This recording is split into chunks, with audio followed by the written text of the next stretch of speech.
Assalamualaikum warahmatullahi wabarakatuh. Innal hamdalillah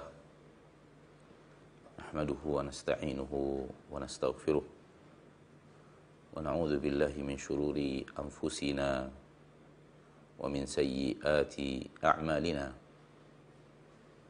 Man yahdihillahu fala mudilla lahu wa man yudlil fala hadiya lahu. Asyhadu an la ilaha illallah wahdahu la syarika lah wa asyhadu anna Muhammadan abduhu wa rasuluh sallallahu alaihi wa ala alihi wa ashabihi wa man tabi'ahum bi ihsanin ila yaumiddin wa sallama tasliman katsiran. يا أيها الذين آمنوا اتقوا الله حق تقاته ولا تموتن إلا وأنتم مسلمون. يا أيها الناس اتقوا ربكم الذي خلقكم من نفس واحدة وخلق منها زوجها وبث منهما رجالا كثيرا ونساء واتقوا الله الذي تساءلون به والأرحام إن الله كان عليكم رقيبا. يا أيها الذين آمنوا اتقوا الله وقولوا قولا سديدا يصلح لكم أعمالكم ويغفر لكم ذنوبكم ومن يطع الله ورسوله فقد فاز فوزا عظيما.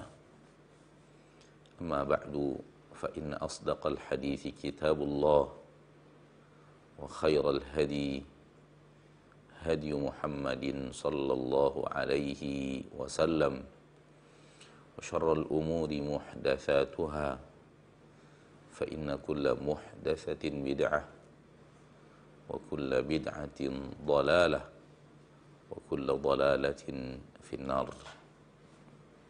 معاشر المسلمين معاشر المسلمات إخواني وأخوات dimanapun antum dan antunna berada, rahimani wa rahimakumullah. Mari kita bersyukur kepada Allah tabaraka wa ta'ala, Ar-Rahman Ar-Rahim, yang maha pengasih lagi maha penyayang, yang telah mencurahkan kepada kita aneka ragam rahmat dan nikmat yang dengan menggunakan rahmat dan nikmat itu kita menjalani hari-hari kita di permukaan bumi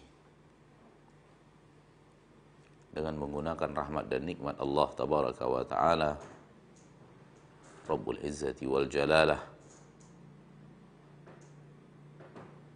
Kita bisa hidup dan menikmati hidup dan menjalani hidup. Tanpanya tak akan bisa kita bertahan hidup. Di dalam Al-Quran Allah menyatakan sekiranya hanya satu nikmat dari sekian banyak nikmat Allah yang Allah berikan kepada kita, Allah cabut, taulah kita bahwa bumi dan isinya akan berhenti. Akan berhenti hidup. Kehidupan di permukaan bumi akan berhenti apabila hanya satu dari nikmat Allah cabut. Akan berhenti seluruh kehidupan di daratan, di lautan. Dan yang ana maksud adalah firman Allah di akhir surat Al-Mulk. Ketika Allah tabaraka wa ta'ala Rabbuna Jalla Jalaluhu berfirman, Qul ara'aytum in asbaha ma'ukum khawra faman ya'tikum bima'in ma'in. Qul ara'aytum. Katakanlah wahai Nabi, katakanlah wahai Rasul, ara'aytum. Bagaimanakah menurut kalian? Menurut pandangan kalian, in asbaha ma'ukum ghaura.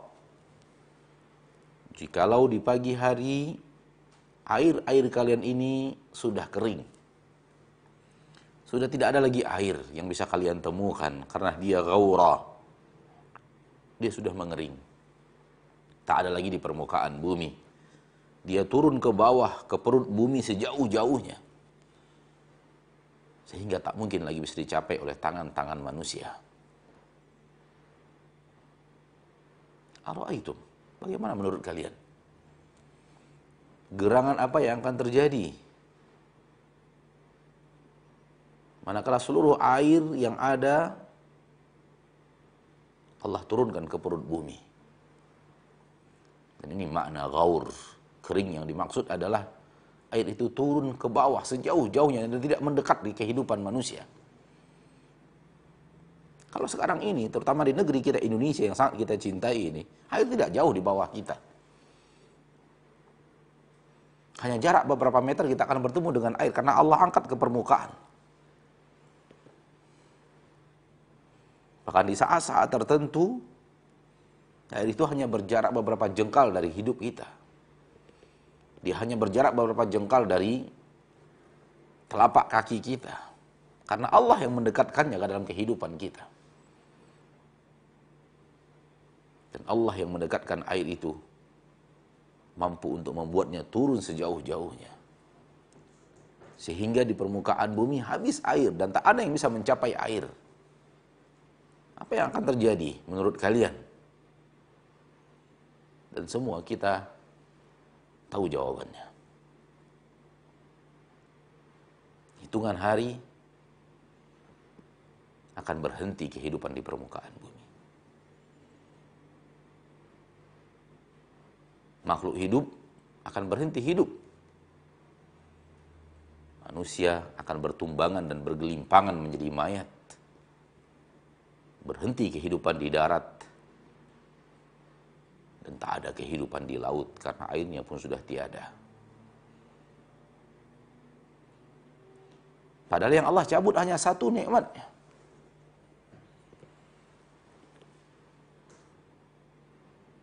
Lihat bagaimana rahmat dan nikmat Allah yang tiada tara, tiada terhingga, luar biasa, bernama nikmat air. Saudaraku, saudariku, muslimin dan muslimat, rahimani wa rahimakumullah. Itulah ketergantungan kita yang sangat teramat hebat. Dan saya mengatakan ketergantungan 100% dalam kehidupan kita kepada rahmat dan nikmat Allah. Tampaknya kita akan mati. Tampaknya kita tidak bisa hidup. Oleh karena itu, bersyukurlah kepada Allah yang tidak melakukan itu walaupun ia mampu melakukannya. Karena kasih dan sayangnya kepada kita, hamba-hambanya. Walau kita masih suka melakukan hal yang tidak dia sukai. Walaupun kita masih mencintai hal yang dia benci. Walaupun rahmat dan nikmat yang ia berikan kepada kita masih kita gunakan untuk berbuat maksiat. Namun Allah tak berhenti menyayangi kita, merahmati kita. Karena dia Maha Pengasih lagi Maha Penyayang. Dia mengasihi dengan kasih sayang yang sempurna. Salawat dan salam kepada Nabi kita tercinta, Rasul kita yang mulia, suri tauladan kita Nabi Muhammad sallallahu alaihi wasallam. yang telah menghambakan diri kepada Allah dengan penghambaan yang sempurna, di mana tidak ada lagi yang lebih mahir menghambakan dirinya kepada Allah lebih daripada Rasul Allah Muhammad bin Abdullah salawatu rabbi wa salamu alaihi. Sehingga dengan penghambaan dirinya yang luar biasa kepada Allah, Allah pun sangat cinta kepadanya dan menjadikannya hamba yang paling dia cintai. Dan menjadi hamba biasa, bukan penguasa, namun memiliki agama, lebih dicintai Allah. Oleh karena itu Nabi kita tercinta Muhammad sallallahu alaihi wasallam ketika diberikan kepadanya pilihan menjadi hamba dan rasul, menjadi rakyat biasa dan menjadi rasul, atau menjadi raja namun hanya nabi dan bukan rasul. Yang dipilih oleh Nabi kita Muhammad sallallahu alaihi wasallam bukanlah apa yang mungkin akan kita pilih sekiranya tawaran itu Allah berikan kepada kita.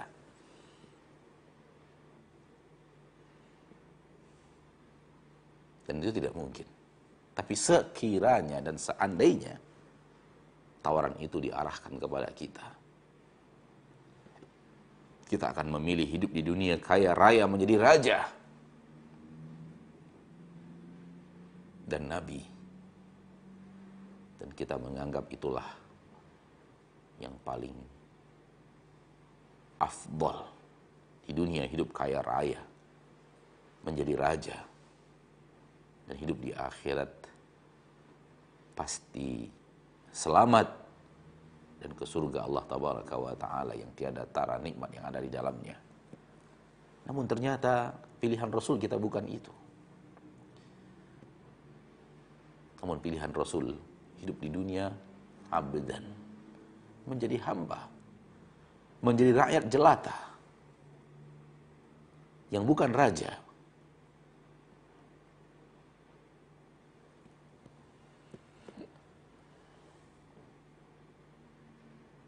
Namun menjadi rasul.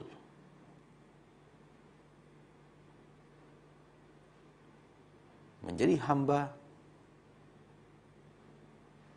menjadi masyarakat biasa, menjadi rakyat dengan ilmu yang lebih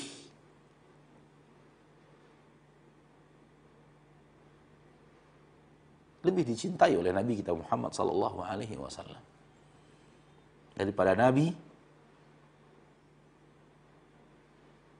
dan raja. Yang demikian itu karena Nabi sallallahu alaihi wasallam adalah hamba yang paling pandai menghambakan dirinya kepada Allah. Dan penghambaan diri akan lebih sempurna manakala kita menghinakan diri kita kepadanya.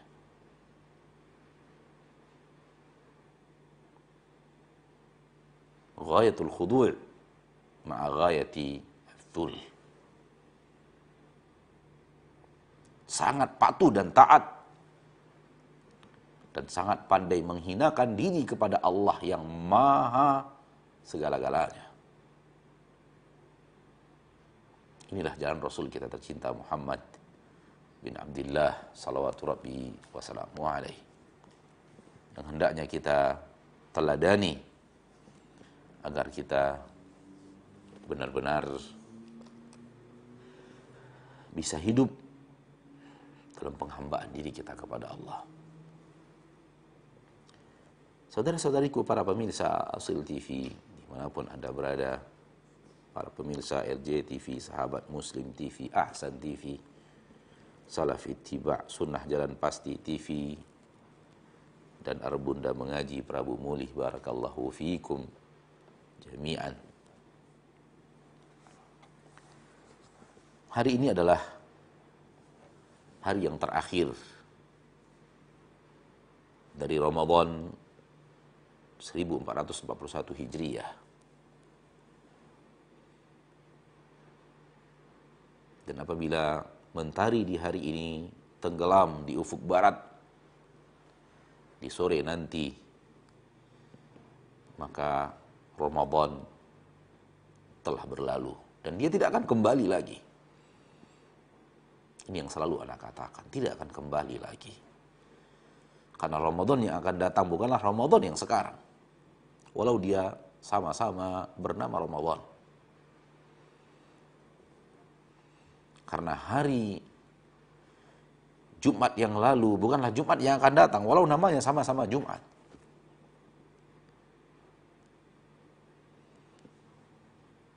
Demikian juga dengan Ramadan. Ramadan yang sekarang adalah 1441 Hijriah. Dan Ramadan yang akan datang bukan Ramadan 1441. Namun dia adalah Ramadan 1442. Sementara Ramadan yang 1441 telah berlalu. Telah pergi dengan segala amalan kita di dalamnya. Tentu harapannya kita benar-benar bisa memberikan hak Ramadan dan menunaikan kewajiban kita kepada Allah di dalam bulan Ramadan dengan yang paling maksimal yang bisa kita lakukan dalam penghambaan diri kita kepada Allah Subhanahu wa ta'ala. Dan perbanyaklah permohonan ampun atas dosa dan kesalahan, kekeliruan dan kekhilafan. Karena di akhir-akhir hayat Nabi, perintah itu yang diturunkan Allah Tabaraka wa ta'ala. Di akhir-akhir penghambaan, di akhir-akhir amalan, yang diperintahkan Allah adalah perbanyak memohon ampun dan istighfar. Menjelang detik-detik wafatnya Nabi SAW, Nabi memperbanyak istighfar kepada Allah. Mengamalkan firman Allah Tabaraka wa ta'ala di dalam Al-Quran, surat An-Nasr. Idza jaa nasrullahi wal fath wa ra'aitan nasa yadkhuluna fi dinillahi afwaja fasabbih bihamdi rabbika wastaghfir innahu kana tawwaba. Fasabbih bihamdi rabbika, maka bertasbihlah, agungkan Allah, puji Dia, wastaghfir, dan mohonlah ampun kepadanya, innahu kana tawwaba, karena sesungguhnya Dia adalah Rabb yang Maha penerima taubat.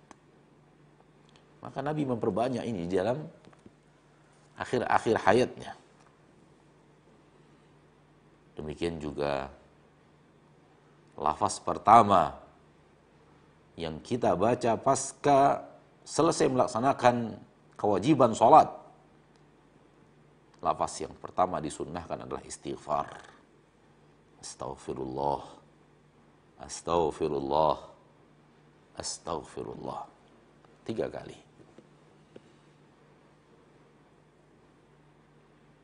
Maka di penghujung Ramadan ini, perbanyaklah istighfar, mohon ampun kepada Allah yang Maha Pengampun, bertaubat kepada Allah yang Maha Menerima taubat, meminta maaf kepada Allah yang Maha Pemaaf atas kekeliruan, kekhilafan, kekurangan yang kita lakukan dalam penghambaan diri kita di bulan Ramadan. Siapa kita? Kita tidak akan melaksanakan ibadah dengan semaksimal yang dilaksanakan Nabi kita tercinta Muhammad sallallahu alaihi wasallam. Sore hari kita belanja untuk satu yang kita gunakan berbuka puasa. Di sana sini masih terlihat maksiat. di tengah saudara-saudari kita yang belum berhenti berbuat maksiat walau di bulan Ramadan. Semoga permohonan ampun dan maaf kita kepadanya di penghujung Ramadan membuat Allah memaafkan kekhilafan, kekeliruan, kekurangan, kealfaan yang kita lakukan dalam melaksanakan Ramadan 1441 Hijriah ini. Saudaraku, saudariku muslimin dan muslimat, para pemirsa Asil TV dan para pemirsa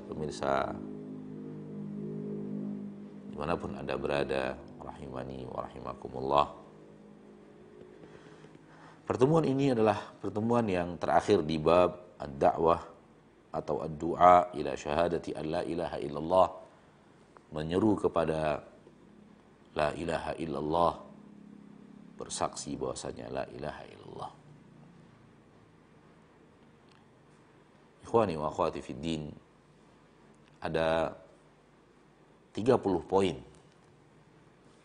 yang dibawakan oleh pengarang kitab Syekhul Islam Muhammad ibn Abdul Wahhab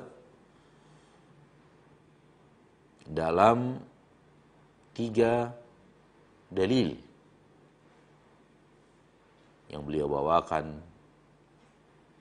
yang menunjukkan akan dakwah Nabi kita tercinta Muhammad sallallahu alaihi wasallam kepada tauhid.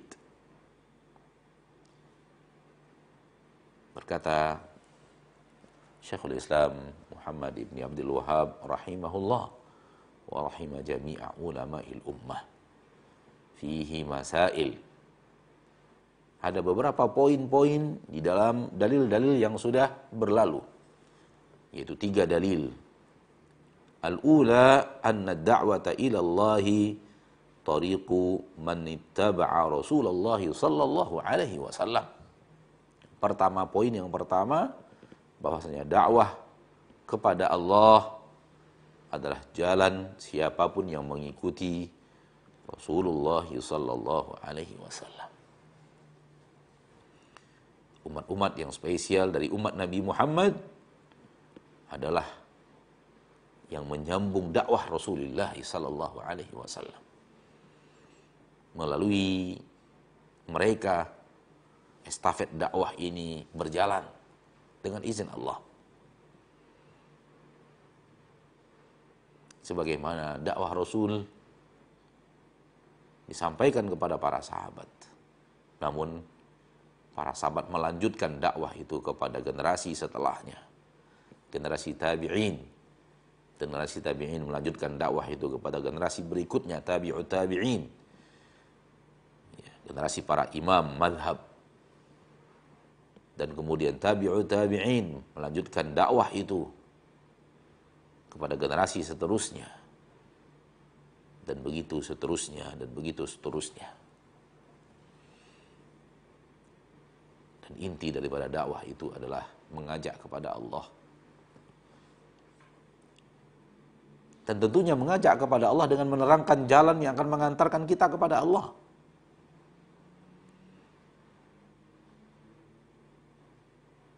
Karena jalan agama ini adalah jalan menuju Allah. Dan apabila kita berjalan di jalannya dan tidak menyeleweng ke kiri dan ke kanan, maka di ujung jalan ini adalah pertemuan dengan Allah Tabaraka wa ta'ala Rabbul Izzati wal Jalalah. Oleh karena itu jalan syariat Allah sebut jalan menuju Allah. Faman syaa ittakhadha ila rabbih sabila. Faman syaa ittakhadha ila rabbih ma'aba. Wa ahdiyaka ila rabbika fatakhsha.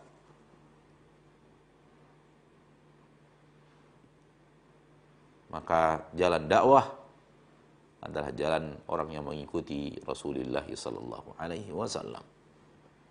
Dan umat yang spesial dari umat Nabi Muhammad adalah para ulamanya yang mengajak kepada ilmu dan mengamalkan ilmu. Poin yang kedua, at-tanbih 'alal ikhlas. Peringatan untuk selalu berikhlas Lianna kathiran law da'a ilal haqqi fahuwa yad'u ila nafsih. Karena banyak manusia ketika mengajak kepada dakwah yang hak, ternyata mengajak kepada dirinya. Mengajak untuk mengikuti dia, bukan mengikuti Allah dan Rasulnya. Dakwah kepada individunya, dakwah kepada dirinya. Sehingga apa yang dia ucapkan daripada kalimat hak hanyalah tameng.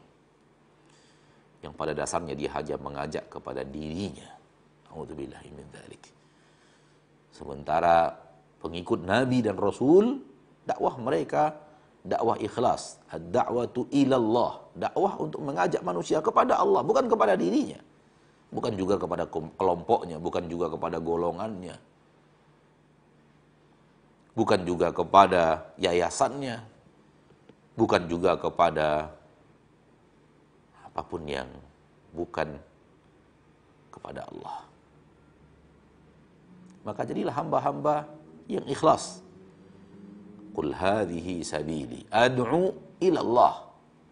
Saya mengajak manusia kepada Allah, bukan kepada diri saya, bukan kepada kabilah saya, bukan kepada kelompok saya. Maka agama ini, agama dakwah kepada Allah, bukan dakwah kepada kelompok. Dan berhati-hati dengan nama, saudaraku. Karena dia bisa berbentuk dakwah kepada kelompok hizbiyah. Tanpa kita, terkadang kita sadari, perlahan tapi pasti halus masuk. Dakwah kalau bukan atau pakai nama tertentu tidak dakwah. Kalau ataupun ada nama, hanya sekedar sarana, bukan tujuan dan orientasi. Pahami itu dengan baik. Jangan warnai dirimu dalam dakwahmu kecuali hanya dengan warna Islam. Selainnya campakkan.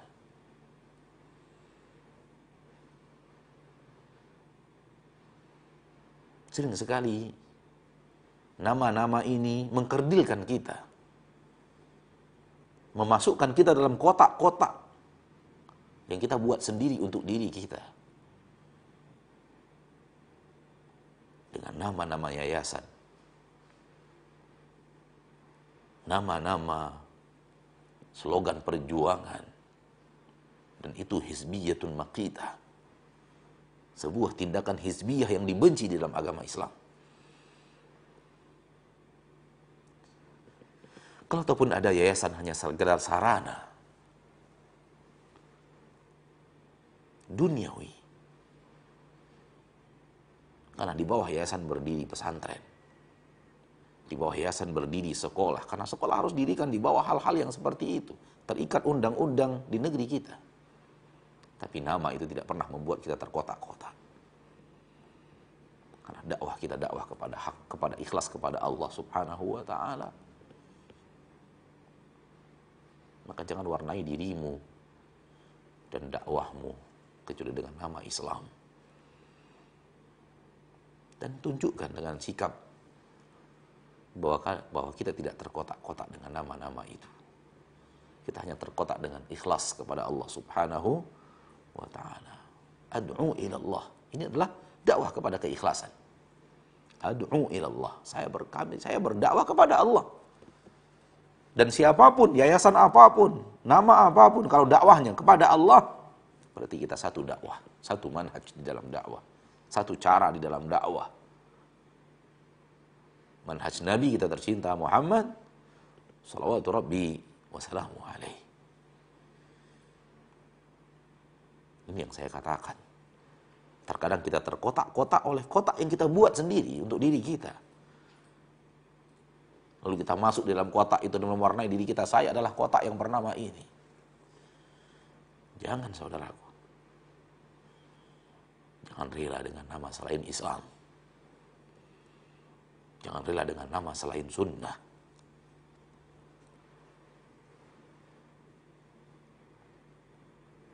Al-thalithah, poin yang ketiga, anal basirata minal fara'id. Bahwasanya basirah bahagian daripada hal yang diwajibkan. Ad'u ila Allah ala basirah. Saya berdakwah kepada Allah di atas basirah. Basirah adalah ilmu yang hak. ilmu yang yakin, ilmu yang benar dan penuh dengan keyakinan.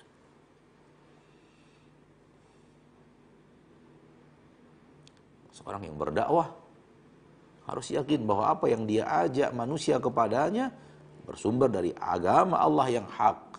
Di dalam Al-Quran nyata, di dalam hadis nyata, dan maknanya dan amalnya kita dapatkan dari Nabi kita tercinta Muhammad sallallahu alaihi wasallam. Quwwatul yaqin ala quwwatil haqq. Kekuatan keyakinan akan kebenaran yang berdiri di atas pondasi kebenaran. Wajib.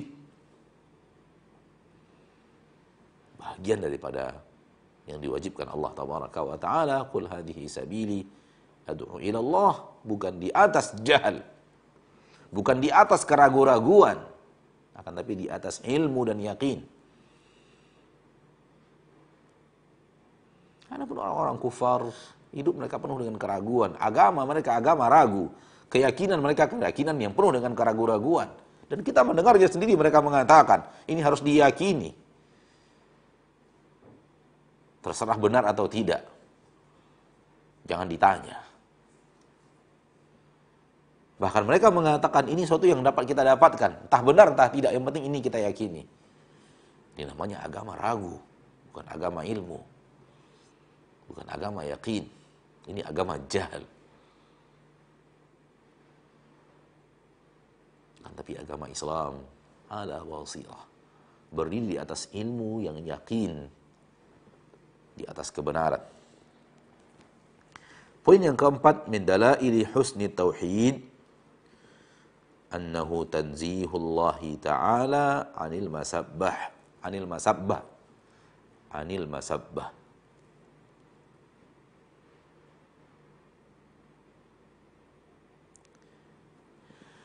Di antara hal-hal yang menunjukkan bagusnya tauhid, indahnya tauhid, bahwa tauhid itu adalah sesuatu yang mengosongkan Allah, mensucikan Allah dari segala sesuatu yang bersifat celaan. Qul hadhihi sabili ad'u ila Allah ala basiratin ana wa ittaba'ani wa subhanallah.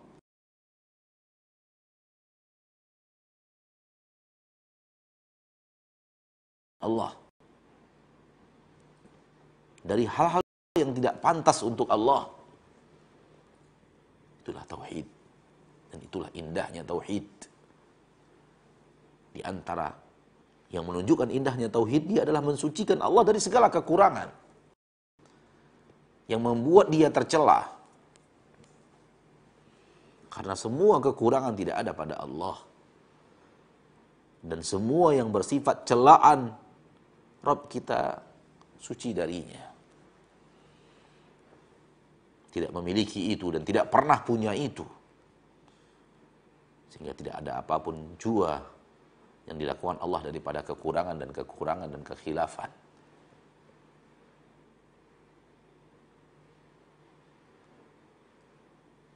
Apapun yang melenceng daripada ilmu yang hak,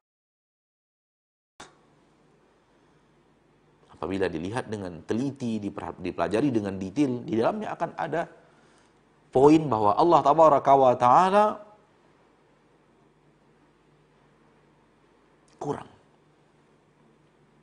atau melakukan kezaliman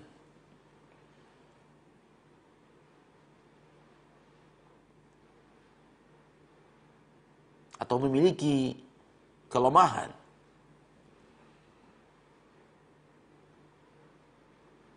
Dan Allah Maha Suci dan tidak pernah memiliki kekurangan itu. Nah,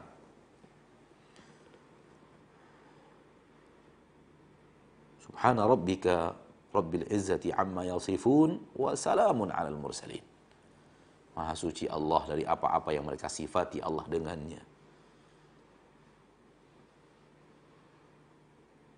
Tidak pernah ada kekurangan itu pada Allah.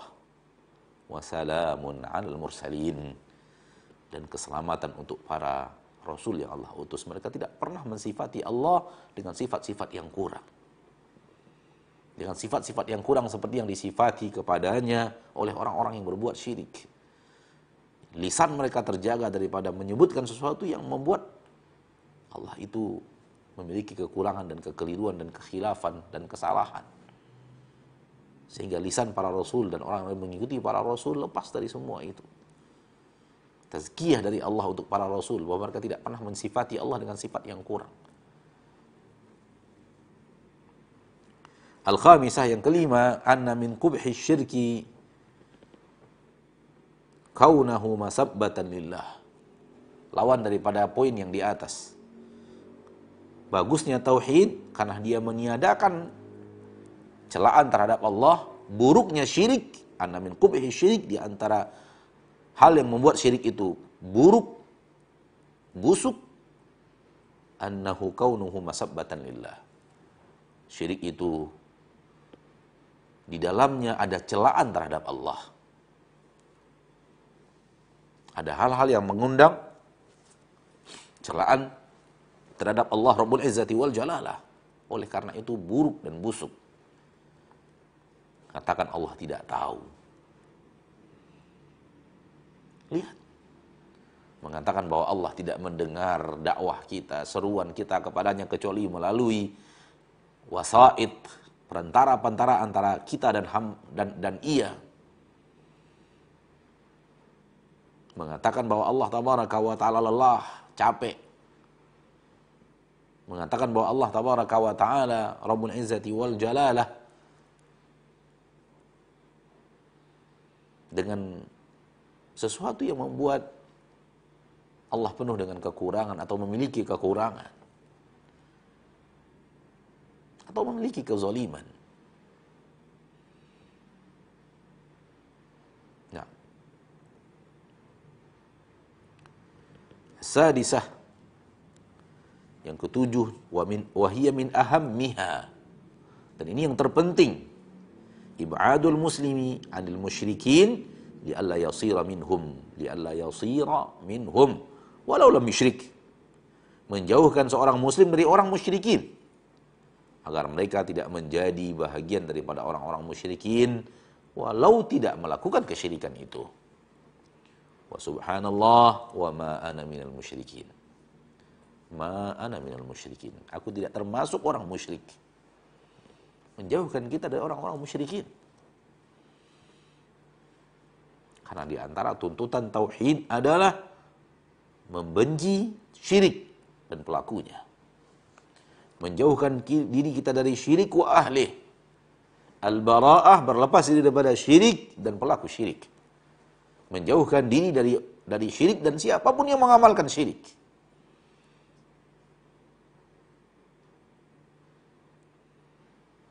Agar tidak menjadi bahagian daripada mereka walau tidak berbuat syirik. Dan ini yang paling penting kata beliau, min ahammiha, di antara yang paling penting dalam dalil yang pertama. Ini masih poin-poin daripada dalil yang pertama, jauhkan diri dari orang-orang yang berbuat syirik. Berlepas diri dari mereka dan nyatakan berlepas diri. Nyatakan, saya berlepas diri daripada kalian. Kalian bukan saya dan saya bukan kalian. Ibadah saya bukan ibadah kalian dan ibadah kalian bukan ibadah saya. Qul ya ayyuhal kafirun la a'budu ma ta'budun wa la antum 'abiduna ma a'bud wa la ana 'abidum ma 'abadtum wa la antum 'abiduna ma a'bud lakum dinukum waliyadin.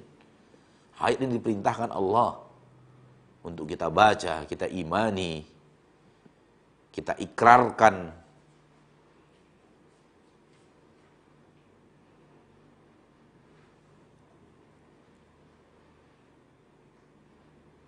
Disunnahkan untuk memulai siang dengannya dan menutup malam dengannya. Memulai hidup dengannya dan menutup hidup dengannya.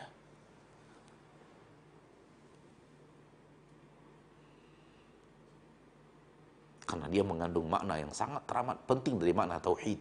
Berlepas diri dari orang-orang kafir.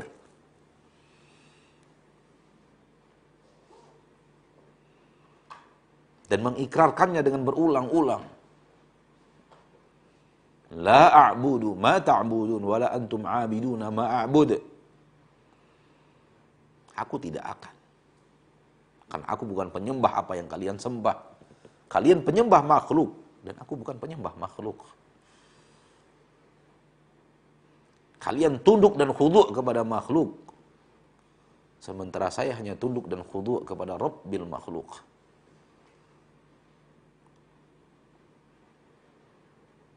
Kalian pengagung batu, sementara saya tidak. Kalian penyembah matahari dan sapi, sementara saya tidak.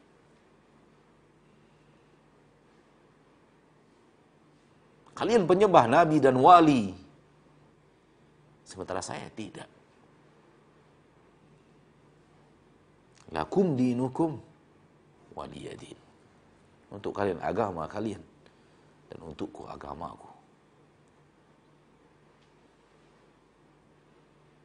Dan ini yang terpenting.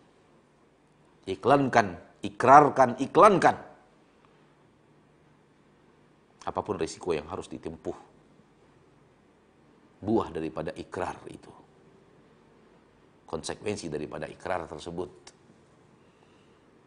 sebagaimana diperintahkan Allah kita untuk mengikuti Nabi Ibrahim dalam hal tersebut dan kaum yang beriman bersamanya. Laqad kana lakum uswatun hasanatun fi Ibrahim. Qad kana lakum uswatun hasanatun fi Ibrahim walladzina ma'ahu idh qalu liqaumihim inna bura'a'u minkum wa mimma ta'buduna min dunillahi kafarna bikum wa bada bainana wa bainakumul adawatu wal baghdha'u abadan hatta tu'minu billahi wahdah. Dalam Al-Quran surah Al-Mumtahanah, suruh kita untuk meniru Nabi Ibrahim dan orang-orang yang beriman bersamanya. Annahu idh qalu liqaumihim, tatkala mereka mengatakan kepada kaumnya, inna bura'a'u minkum, kami berlepas diri dari kalian, wa mimma ta'buduna min dunillah, dan apapun yang ibadati selain Allah. Kafarna bikum, kami ingkari hal itu dari kalian. Wa bana bainana bainakumul adawatu wal baghdha, dan akan terlihat nyata antara kita dan kalian permusuhan dan tidak saling mencintai, kebencian. Karena kesyirikan yang mereka lakukan membuat kita tidak suka mereka. Nah, as-sabi'ah, yang ketujuh, poin yang ketujuh, kaunut tauhid awwala wajib, yaitu tauhid adalah yang pertama yang diwajibkan. Yang pertama yang diwajibkan, mengetahui tauhid, ma'rifatut tauhid, mengetahui hak Allah atas diri kita. Falyakun awwala ma tad'uhum ilaihi syahadat la ilaha illallah. Hendaklah yang pertama kali yang kau serukan kepada mereka persaksian tentang la ilaha illallah. Ud'uhum ilal Islam.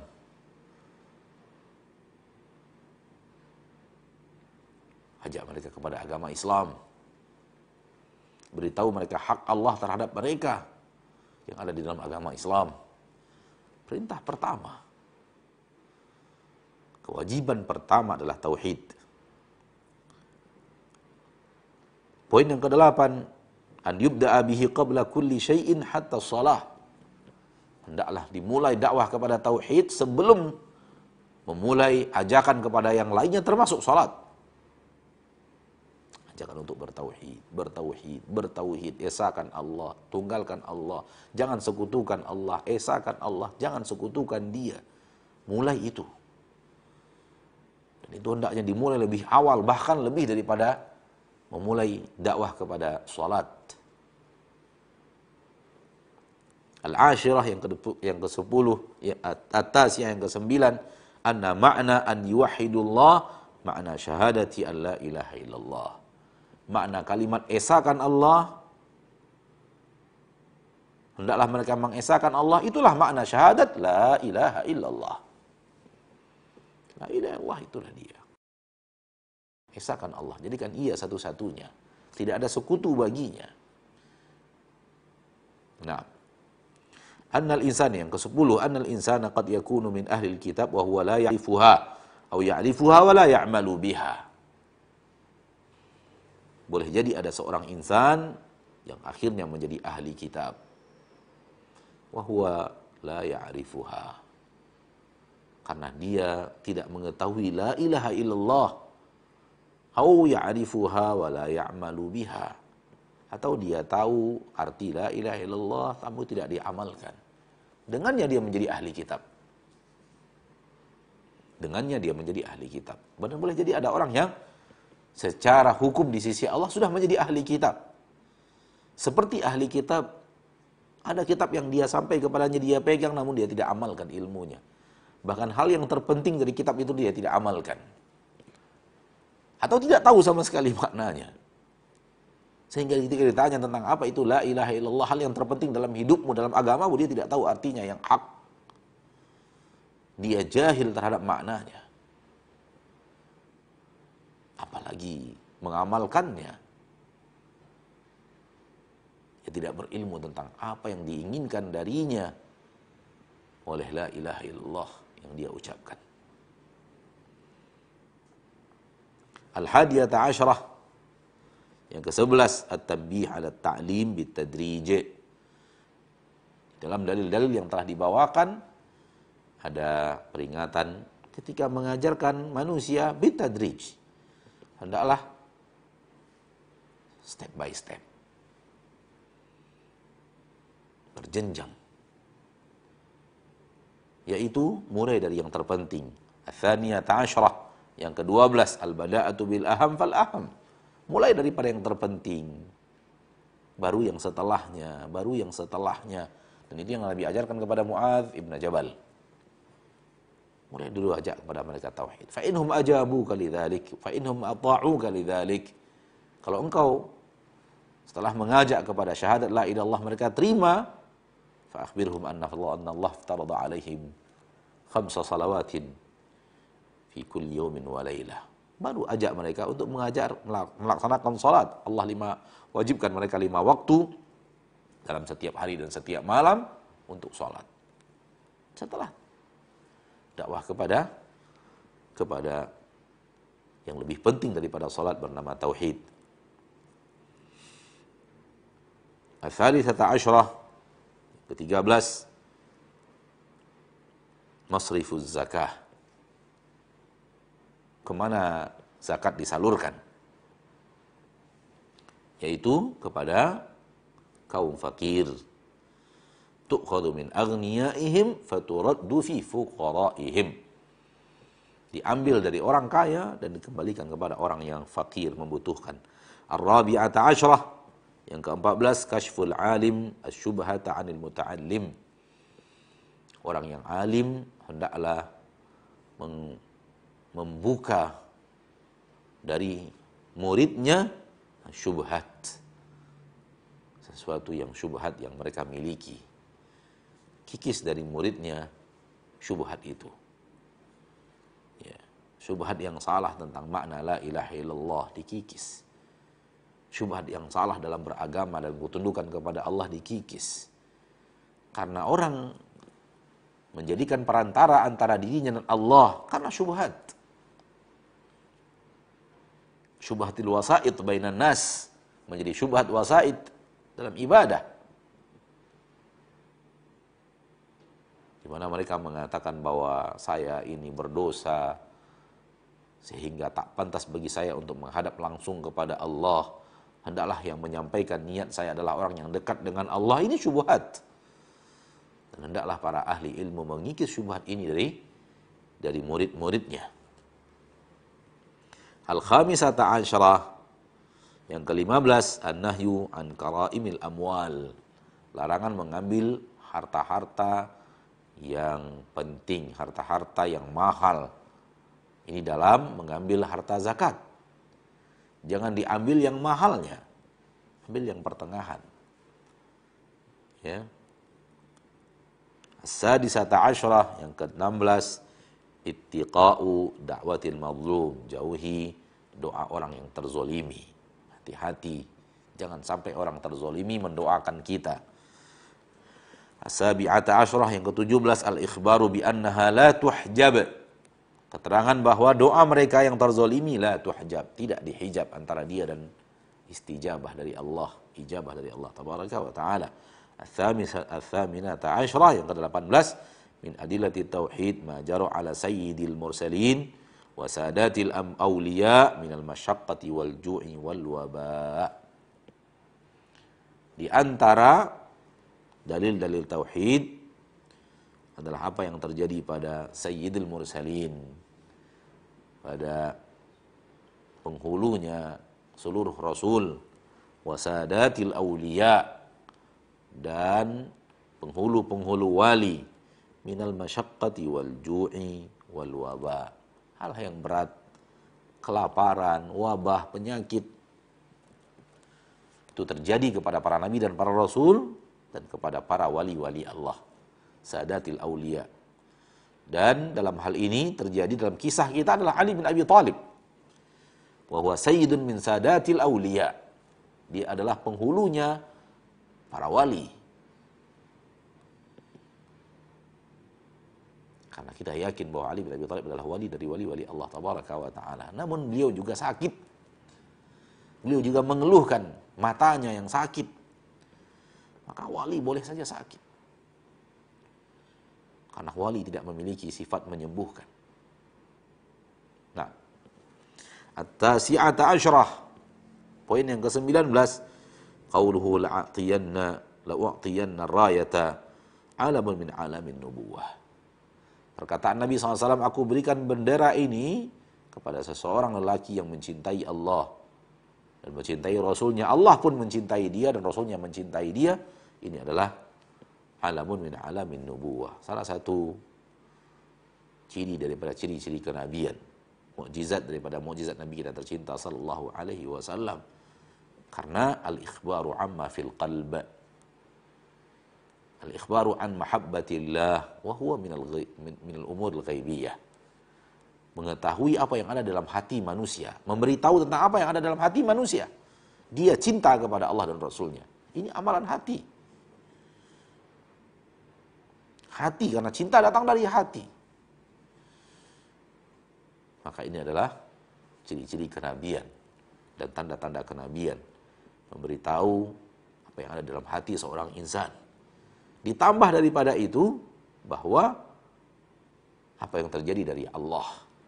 Allah mencintai dia. Ini masalah gaib yang tidak mungkin diketahui kecuali dengan wahyu, kenabian.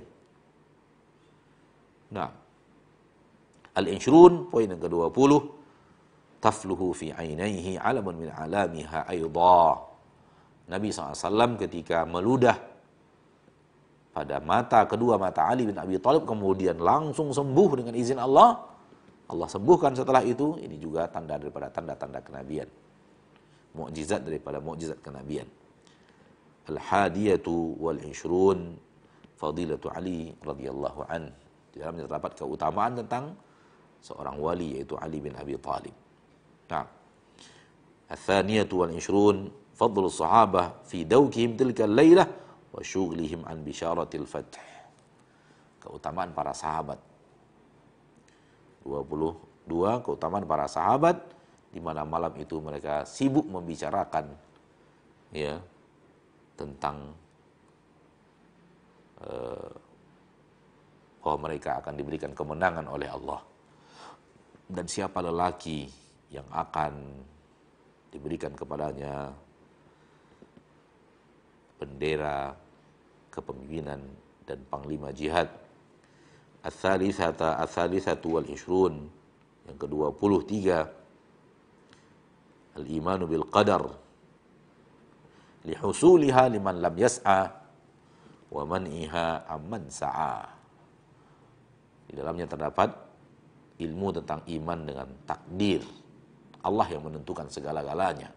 Ternyata kemuliaan itu didapatkan oleh orang yang tidak berusaha mendapatkannya dan terhalang dari manusia yang berusaha ingin mendapatkannya.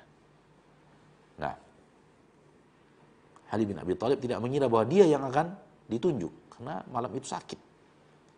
Sakit yang akan membuatnya terhalang untuk memimpin pasukan. Ar-rabi'atu wal ishrun, poin yang ke-24, al-adabu fi qawlihi ala rislik. Adab di dalam dakwah, yaitu dalam perkataan Nabi ala rislik. Jangan tergesa-gesa. Pergi berangkat, dakwahi mereka, turun di lapangannya, ajak mereka untuk berdiskusi, jangan tergesa-gesa. Karena tergesa-gesa membuat kita terkadang salah berbicara, salah mengucapkan, salah menyampaikan, dan salah melihat kondisi mad'u.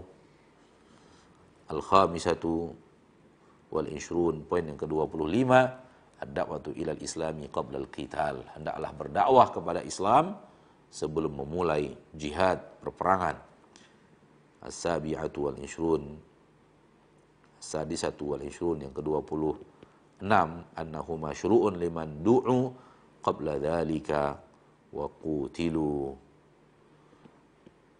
Dan hendaklah, dan dia adalah disyariatkan liman du'u qabla dhalik, untuk orang-orang yang didakwahi atau diperangi, hendaklah yang pertama kali diajak mereka untuk agama Islam. As-sabi'atu wal ishrun, poin yang ke-27, ad-da'watu bil hikmati liqaulihi akhbirhum bima yajib. Hendaklah berdakwah dengan penuh hikmah. Ud'u ila sabili rabbika bil hikmati wal mau'izatil hasanati wajadilhum billati hiya ahsan. Ya, berdakwah dengan penuh hikmah. Bil hikmah. Ya, liqaulihi akhbirhum bima yajib. Perlahan, jangan tergesa-gesa, dan beritahu mereka apa yang diwajibkan Allah Subhanahu wa taala. Ats-tsaminatu wal ishrun, poin yang ke-28, al-ma'rifatu bihaqqillahi fil Islam. Mengetahui hak Allah di dalam agama Islam, yaitu tauhid. At-tasi'atu wal ishrun, poin yang ke-29, thawabu man ihtada ala yadayhi rajulun wahid. Pahala seandainya dapat hidayah di tangan kita, melalui tangan kita, melalui usaha kita, walaupun seorang lelaki saja, dia lebih baik daripada dunia dan seisinya. Poin yang ke-30 dan terakhir, al-halifu 'alal futya. Boleh kita bersumpah dalam mengucapkan futya. Fa wallahi, demi Allah, la iyahdiyallahu bika rajulan wahidan khairun laka min humurin na'am. Seandainya dapat hidayah satu orang saja melaluimu, lebih baik daripada unta merah, lebih baik daripada harta yang paling berharga di permukaan bumi. Nabi bersumpah, boleh, untuk menguatkan apa yang akan beliau sampaikan. Saudaraku, saudariku, kaum muslimin dan muslimat, itu dia bahasan kita pada pagi hari yang berbahagia ini. Walillahil hamd. Dan insyaallah taala setelahnya kita mulai jawab pertanyaan-pertanyaan antum, dan kita akan utamakan terlebih dahulu pertanyaan-pertanyaan yang berhubungan dengan materi kita, yaitu tauhid, pada pagi hari yang berbahagia ini.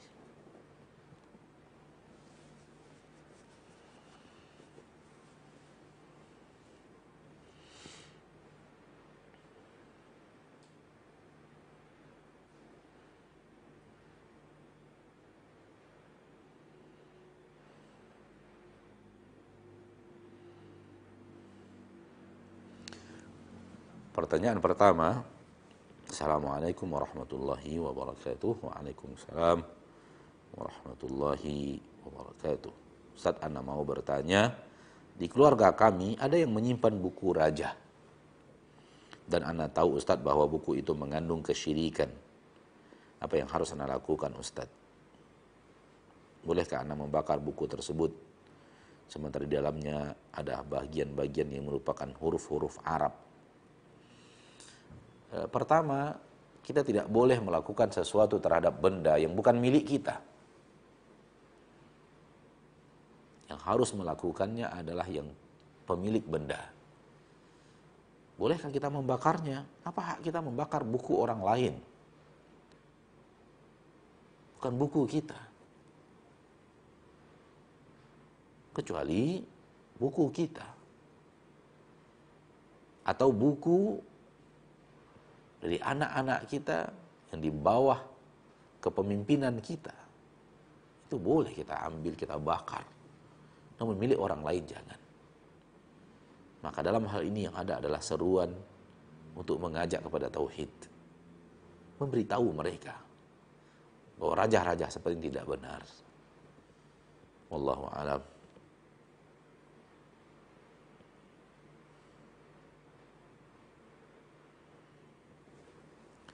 Berikutnya, Assalamualaikum Ustaz. Waalaikumsalam warahmatullahi wabarakatuh. Ana Mukri Alam di Sumatera Utara. Hayakumullah.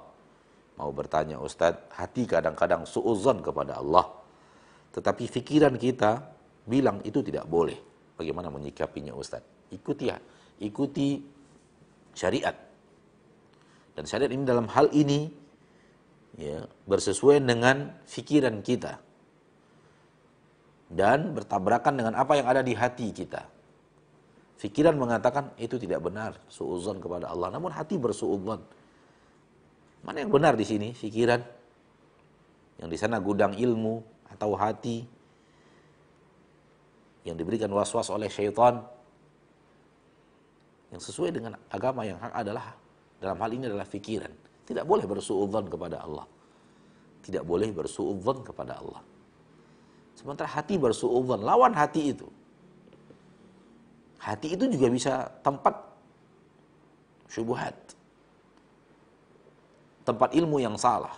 Sebagaimana juga tempat ilmu yang hak, ilmu yang benar. Dan di dalam hati itu juga masuk waswas syaitan. Oleh karena itu, jauhi suudzon kepada Allah dan cari orang yang pandai untuk menjawab suudzon kita itu. Bertanya kepada yang mengerti, bertanya kepada orang yang faham dan bisa menerangkan kepada kita segala sesuatu yang menyebabkan kita akhirnya bersuudzon kepada Allah.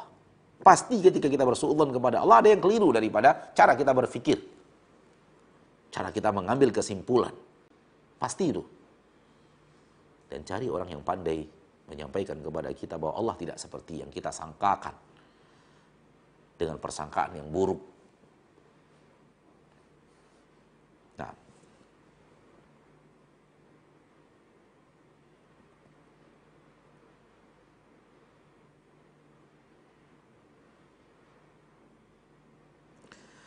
Assalamualaikum warahmatullahi wabarakatuh. Ana Rudi dari ND Flores, Nusa Tenggara Timur, pemirsa Beta Mengaji.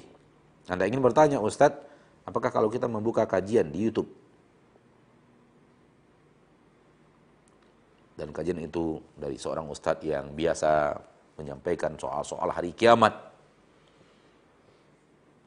apakah ini sama dengan mendatangi dukun sehingga merusak tauhid kita? Ini merusak ilmu kita. Dan boleh jadi kemudian karena ilmu kita rusak, akhirnya merusak tauhid kita. Tapi insya Allah tidak sama dengan mendatangi dukun. Insya Allah tidak sama dengan mendatangi dukun. Namun ini menyerang ilmu kita yang hak, akhirnya mendatangkan syubhat. Dan mendatangkan khurafat. Keyakinan-keyakinan yang tidak memiliki dalil yang sahih dari Nabi kita tercinta Muhammad sallallahu alaihi wasallam. Namun tidak sampai kepada jenjang sama dengan mendatangi para peramal. Nah,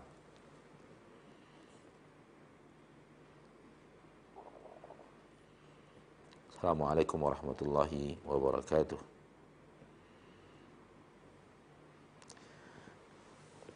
Saya dari Bukit Tinggi, semoga Ustadz dan Asil TV senantiasa diberkahi Allah, amin, ya rabbal alamin. Demikian juga yang telah mendoakan kita.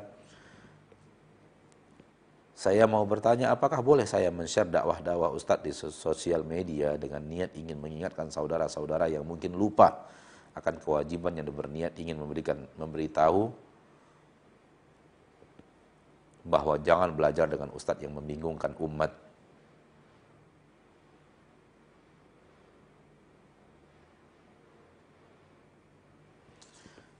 Kalau kita yakin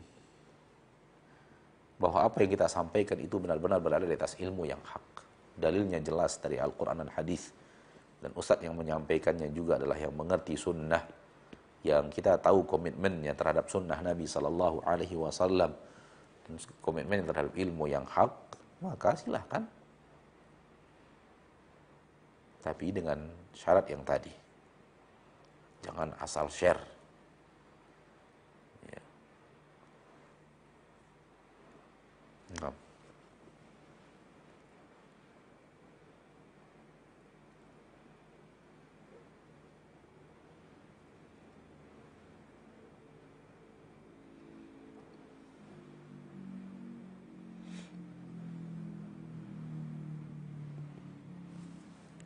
Assalamualaikum warahmatullahi wabarakatuh. Ustadz, nama saya Fulan. Di sini disebutkan namanya, nah sengaja hilangkan namanya. Usia 30 tahun. Saya seorang yang pemabuk, pencuri kotak amal, pemakan harta riba, makan harta anak yatim. Saya juga pernah berzina. Saya orang fasik yang sering meninggalkan sholat, puasa juga tidak. Pertanyaannya adalah, apakah dosa-dosa saya bisa diampuni oleh Allah Subhanahu wa ta'ala, Ustaz?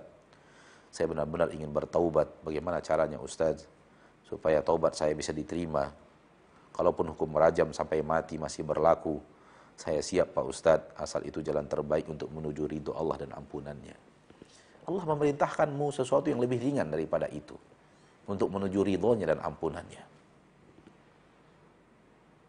Sesuatu yang jauh lebih ringan daripada rajam sampai mati. Dilempar dengan batu sampai mati, itu dia rajam.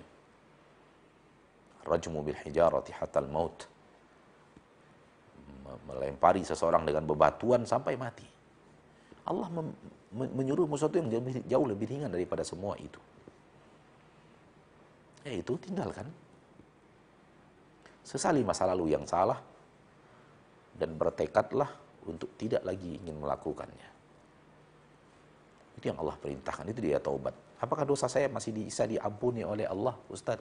Kalau Anda serius dengan taubat, tak ada dosa yang tak diampuni. Tak ada dosa yang tak diampuni oleh Allah. Allah itu Ghaffar, Maha Pengampun. Tawwab, Maha Penerima taubat. Ghafur.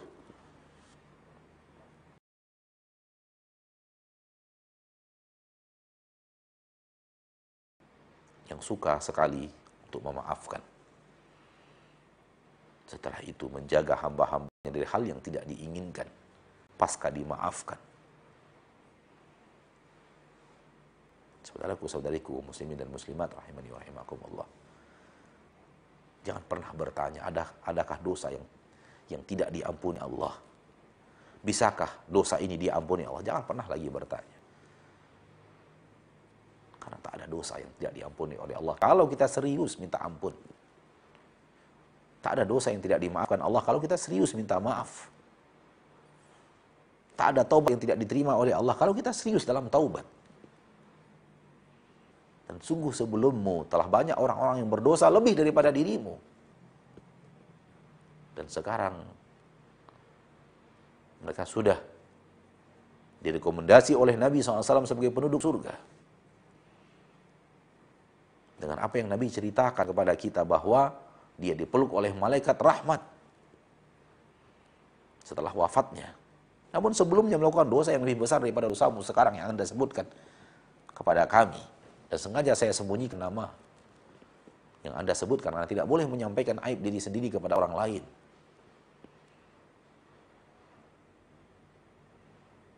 Suatu kesalahan ketika kita menyebutkan saya adalah fulan, berasal dari negeri ini, di sini orang kenal kepada kita.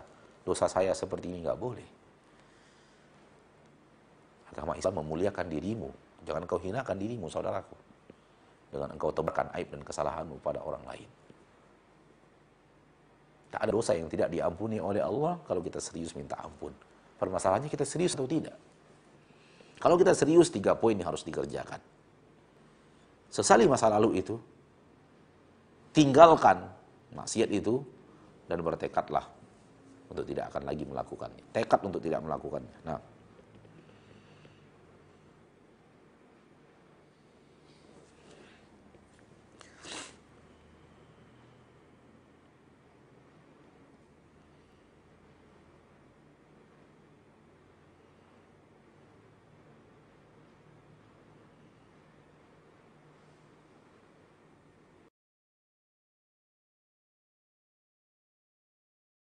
warahmatullahi wabarakatuh. Semoga Ustadz, keluarga, tim, dan semua kita diberkahi Allah, diberikan kesehatan dan berkah umur. Amin ya rabbal alamin. Saya seorang akhwat dari Bandung. Hayakillah. Ana mau bertanya, Ustadz, tauhid adalah wajib bagi setiap muslim. Bagaimana hukumnya bagi orang tua, saudara laki-laki atau saudara perempuan yang membiarkan adik perempuannya meninggalkan tauhid, membiarkan mereka murtad, menikah dengan lelaki yang non-muslim, bahkan ikut hadir saat pernikahan anak perempuan mereka tersebut di rumah ibadah orang-orang yang kuffar. Na'udzubillahi min dzalik. Na'udzubillahi min dzalik. Na'udzubillahi min dzalik. Orang tua yang mengikhlaskan gadisnya dipinang oleh lelaki yang bukan muslim, dosa. Karena di dalam Al-Quran surah Al-Mumtahanah, lahunna hillun lahum wa lahum yahilluna lahun. Tidaklah wanita-wanita muslimah itu halal untuk mereka lelaki kafir. Dan tidaklah mereka lelaki kafir itu halal untuk mereka wanita muslimah. Tidak halal artinya haram. Wanita muslimah haram dinikahi oleh lelaki yang kafir. Lelaki kafir haram menikah dengan wanita muslimah. Maka pernikahan itu bukanlah pernikahan. Apalagi seperti ini. Dibiarkan putrinya pindah agama untuk menikah kemudian di rumah ibadah mereka yang kafir. Na'udzubillah, tsumma na'udzubillah, tsumma na'udzubillah. Dia dengan rela mencampakkan anak gadisnya ke dalam jurang neraka yang sedalam-dalamnya. Disinilah poin-poin yang menunjukkan bahwa manusia telah terlalu jauh daripada tauhid. Sehingga syirik bagi mereka hal yang biasa. Ini dimulai dari terbiasa melihat. Sehingga akhirnya tidak terlalu takut. Dan tidak terlalu merasa berat dosa dan kesalahannya. Dimulai dari sering melihat.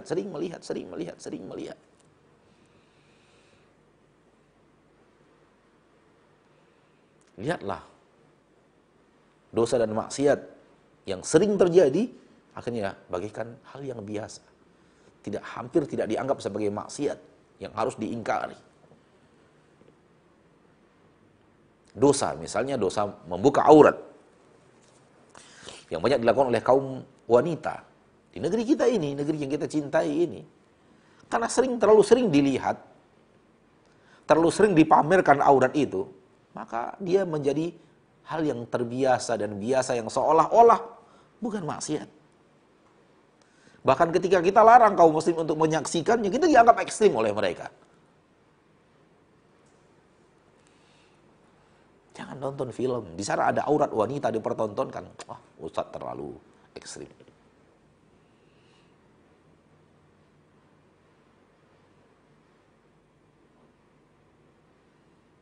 Karena sudah terbiasa melihat.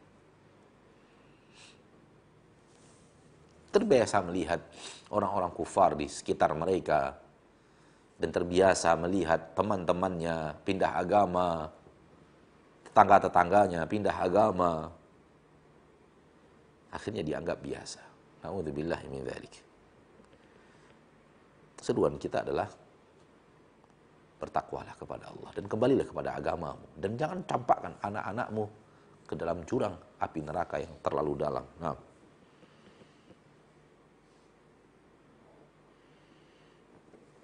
Assalamualaikum warahmatullahi wabarakatuh. Ustadz, bagaimana cara dan batasan benci kepada pelaku syirik? Benci itu datangnya dari hati.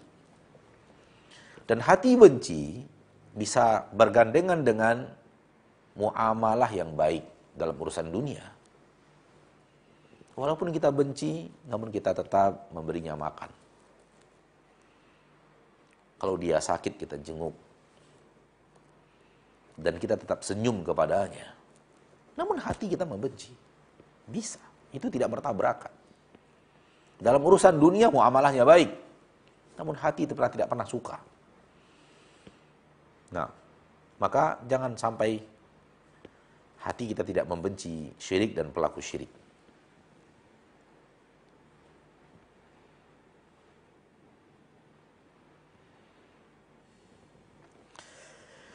Assalamualaikum Ustaz, waalaikumsalam warahmatullahi wabarakatuh. Saya hamba Allah dari Padang. Hayakallah. Bagaimana cara menghilangkan suudzon kepada Allah? Sering merasa dosa tidak akan diampuni, amal-amal tidak diterima. Apakah itu termasuk suudzon? Iya, itu termasuk suudzon. Wa bi'sa suudzon. Dan alangkah buruknya suudzon Anda kepada Allah tabaraka wa ta'ala.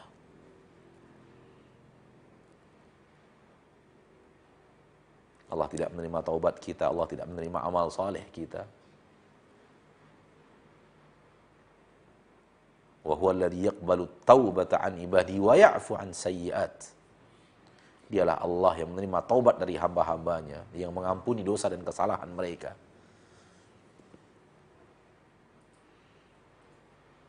Cara menghilangkan suudzon ini adalah belajar tentang Allah, berilmu tentang Allah, berilmu tentang asma dan sifat Allah Subhanahu wa taala, dan bertanya kepada ahli ilmu tentang masalah-masalah yang berhubungan dengan sifat Allah. Dan sifat Allah adalah pasti menerima taubat kalau kita serius bertaubat, pasti memaafkan kalau kita serius minta ampun. Dan saya selalu ulang-ulang, Allah lebih ingin memaafkan kita dibanding kita ingin dimaafkan. Dan apakah mungkin zat yang seperti ini sifatnya, lalu kita yakini dia tidak akan memaafkan dosa kita?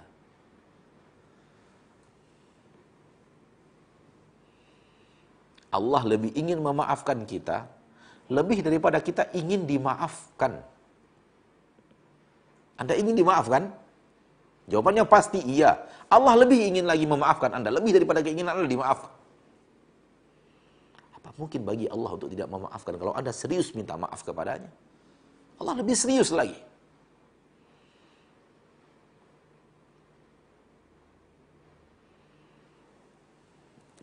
Maka mustahil.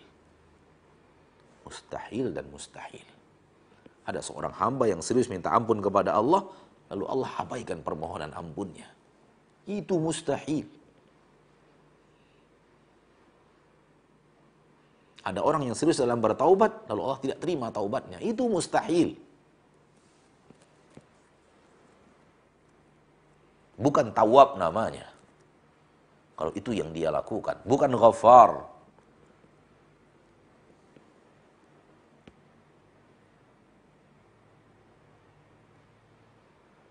Namun ketika taubat Anda tidak serius, dia tidak maafkan, wajar. Karena Anda pun tidak serius dalam taubat. Ya Allah minta ampun, namun Anda masih bergelut di dalamnya, masih bergelimang dalam kubangan dosa dan maksiat itu. Karena dia meminta 3 poin dalam keseriusan itu. Sesali masa lalu, tinggalkan, dan bertekad untuk tidak lagi melakukan. Harus ada tinggalkan. Nah,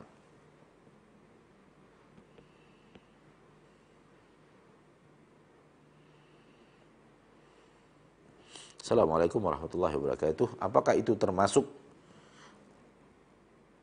kita termasuk setan bisu bila tidak memperingatkan kepada sesama muslim yang berbuat salah dan syirik, sedangkan ilmu kita belum cukup mumpuni untuk menjelaskannya? Setan bisu adalah orang yang berada di tengah-tengah perbuatan maksiat dan dia diamkan maksiat itu tanpa dia tegur. Dan dia pun berada di sana. Dan dia tidak pergi dari kubangan maksiat yang sedang ada di hadapannya itu. Seolah-olah diamnya dia di tengah mereka adalah bahagian daripada pengikraran dia bahwa itu hal yang tidak salah. Ini dia setan bisu.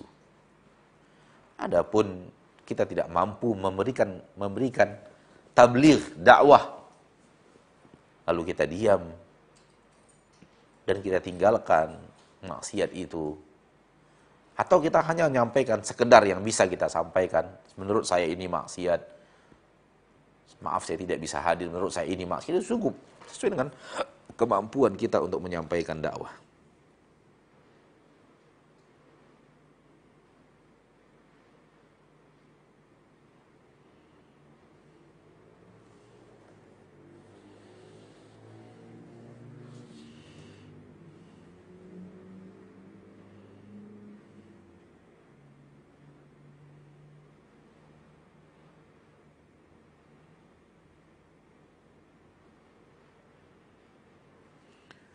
Bagaimana kita menyikapi orang tua yang masih mengagungkan tradisi kesyirikan?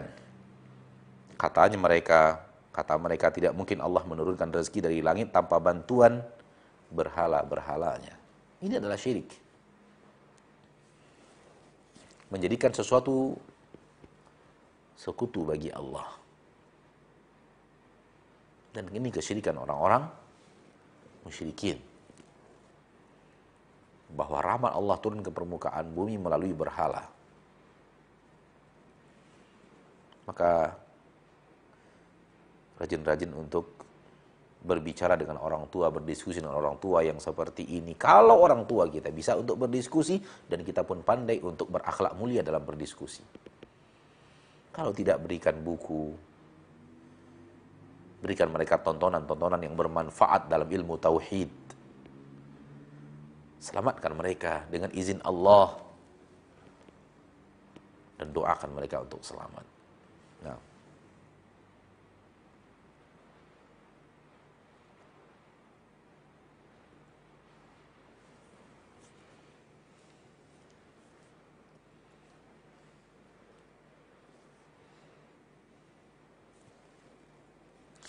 Assalamualaikum Ustaz, saya pernah bertanya kepada beberapa orang tentang akidah di manakah Allah, dan di antara jawabannya Allah tidak di atas, tidak di bawah, tidak di kiri, dan tidak di kanan. Lalu saya bilang, apakah Allah dan Rasulnya memberikan jawaban itu? Yang mau saya tanyakan, apakah sikap saya itu tepat? Nah, sudah tepat. Jazakallah khair wa iyyak, dari Ummu Al-Fat di Inhu. Apakah Allah dan Rasulnya memberikan jawaban itu? Maka ini adalah salah satu pertanyaan yang benar, karena mereka tidak akan bisa menjawab iya. Paling yang mereka jawab adalah tak ada sesuatu yang sama dengan Allah.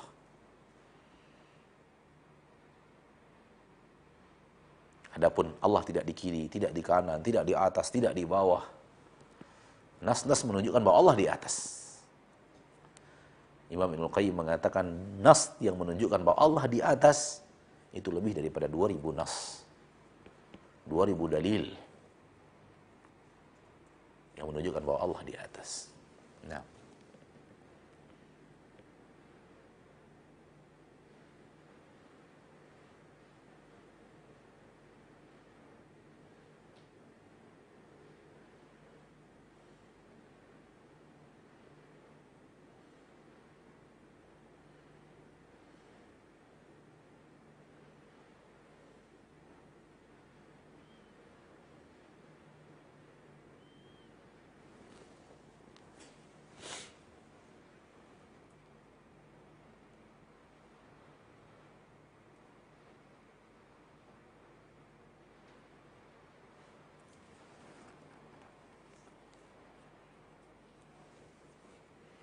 baik, saudaraku-saudariku kaum muslimin dan muslimat rahimani wa rahimakumullah. Sampai di sini pertemuan kita pada pagi hari yang berbahagia ini di penghujung Ramadan. Kita berdoa kepada Allah agar Allah maafkan dosa dan kesalahan kita dan memaafkan segala kekurangan kita dalam menjalani kewajiban kita kepada Allah di Ramadan tahun ini. Dan semoga Allah tabaraka wa taala menerima taubat kita, memberikan kepada kita fadail-fadail yang Allah berikan kepada hambanya, yang Allah janjikan kepada hambanya di bulan Ramadan. Amin ya rabbal alamin. Semoga Allah wafatkan kita di atas husnul khatimah. Allah jauhkan kita dari neraka dan murkanya. Dan semoga Allah masukkan kita pada ridho dan surganya. Subhanaka Allahumma bihamdika asyhadu an la ilaha illa anta astaghfiruka wa atubu ilaik. Walhamdulillahi rabbil alamin. Wassalamualaikum warahmatullahi wabarakatuh.